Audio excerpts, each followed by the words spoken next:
दोस्तों, मनसुंदर में आज की सबसे बड़ी और चौंकाने वाली अपडेट सामने आ गई है।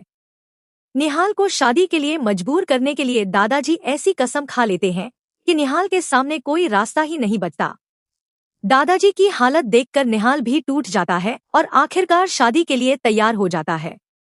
लेकिन दोस्तों, असली खेल तो शादी के मंडप में शुरू होता है। जिस मंडप में निहाल की शादी जानवी से होने वाली थी, वहां अचानक ऐसा ट्विस्ट आता है कि किसी को कुछ समझ ही नहीं आता, क्योंकि मंडप में जानवी नहीं बल्कि रुचिता बैठी होती है। सबसे हैरान करने वाली बात यह है कि दादी को भी इस बात की भनक नहीं होती कि मंडप में बैठी लड़की जानवी नहीं बल्कि रुचिता है। दरअसल शादी से ठीक पहले जानवी मंडप से भाग जाती है और अपनी जगह रुचिता को बैठा दिया जाता है।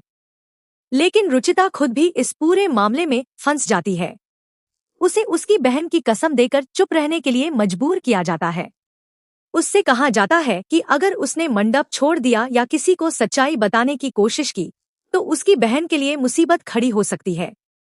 अब रुचिता के सामने भी बहुत बड़ा धर्म संकट खड़ा हो जाता है। एक तरफ निहाल है, जिसे इस बात की बिल्कुल जानकारी नहीं कि उसके सामने बैठी लड़की जानवी नहीं है।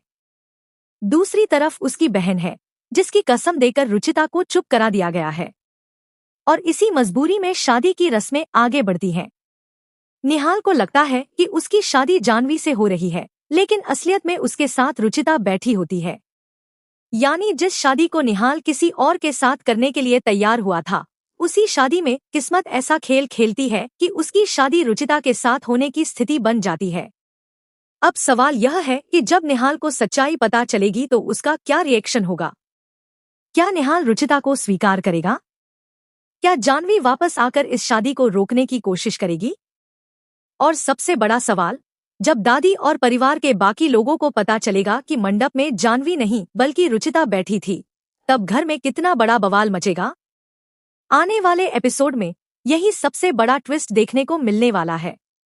अब देखना यह होगा कि यह शादी सच में निहाल और रुचिता के रिश्ते की शुरुआत बनती है या फिर सच्चाई सामने आते ही दोनों परिवारों में एक और बड़ा तूफान खड़ा हो जाता है।